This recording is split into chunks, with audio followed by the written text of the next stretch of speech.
حضرت اسما بنت ابی بکر رضی اللہ تعالیٰ عنہ فرمانے لگی اگر میں سچ بتاتی ہوں کہ حضور غار ثور میں ہے تو معیار یہ ہے کہ یہ وفا کے خلاف ہے، اگر میں جھوٹ بولتی ہوں تو میرا دین مجھے اجازت نہیں دیتا۔ جناب اسما کھڑی ہے چوک میں، جوانوں یہ ہے جوانی، یہ ہے وقار کہ انسان اپنے کردار پر داغ نہ لگنے دے اور وہ معیار کے ساتھ میدان میں کھڑا رہے۔ فرماتی ہیں درجنوں لوگ تھے، میرے چہرے پہ نقاب تھا۔ ابو جہل نے پھر پوچھا بتاتی کیوں نہیں؟ کہتے 1 منٹ تھا فیصلہ کرنے کے لیے، پھر میں نے فیصلہ کیا عشق بھی بچانا ہے اور دین بھی بچانا ہے۔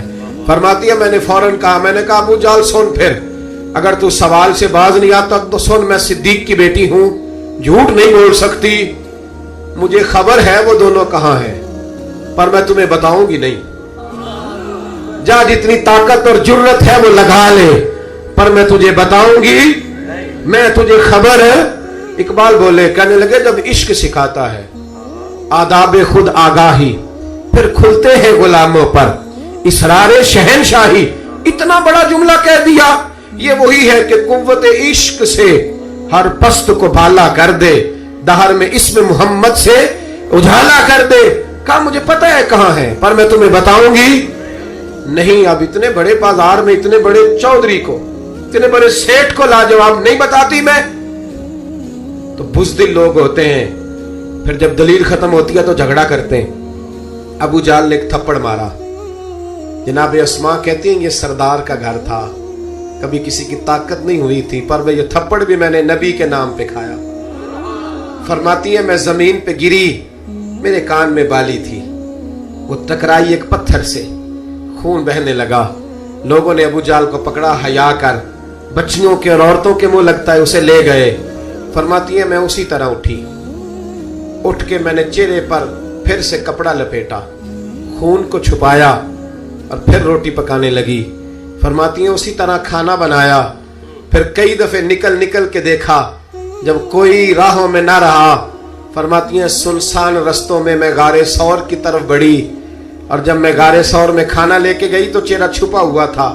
باپ تو باپ ہوتا ہے نا، بیٹی تو رات کو ٹیلی فون پہ صحیح بات نہ کرے تو باپ گھر آ کے کہتا ہے نیند نہیں آ رہی، لگتا ہے بیٹی کو سسرال میں کوئی تکلیف ہے، اور بیٹی منہ چھپا کے غار میں پہنچی۔ تو جناب صدیق اکبر پریشان ہوئے، بیٹے کیا بات ہے، منہ کیوں چھپایا ہے، بتاؤ۔ کچھ نہیں ابا جی یہ دیکھیں آج کیا پکایا۔ کہ نہیں پتر بتا معاملہ کیا ہے، کیا بات ہے۔ جب 2-3 دفعہ جناب صدیق اکبر نے تشویش کے عالم میں پوچھا تو حضور علیہ السلام نے فرمایا، کریم فرمانے لگے اسما بتاتی کیوں نہیں معاملہ کیا ہے۔ تو پھر جناب اسما رو پڑی، ایک باری میری آنکھیاں چوں اونا نے اتھرو پونجے سن، ہن چسکا پہ گیا رونے دا، ہر ویلے آہو زاری دا۔ جناب اسما رو پڑی، کہ کھولیے کپڑا بتائیے۔ فرماتی ہیں پھر سے کپڑا کھولا، خون پھر جاری ہونے لگا۔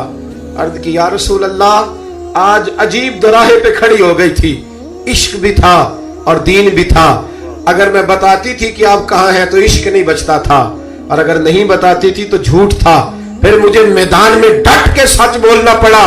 آج میں نے سچ کے لیے یہ مار کھائی ہے، سچ کے لیے تھپڑ کھایا ہے، سچ کے لیے زمین پہ گری ہوں، اس لیے کہ میں صادق اور امین نبی کا کلمہ پڑھنے والی ہوں۔ میرے محبوب کریم نے جب یہ بات سنی تو حضور کی آنکھوں میں آنسو آئے، حضرت صدیق اکبر بھی روئے۔ اب حضور نے دعا دی، سچوں کو دعا دی، سچوں کو ہاتھ اٹھا کے دعا دی اور کہا اے اللہ میں ابو بکر سے راضی ہوں، تو بھی اس سے راضی ہو جا، میں راضی۔ او بھائی اچھی ویڈیوز کے لیے اس چینل کو سبسکرائب کر دیں اور ساتھ لگے بیل آئیکن پر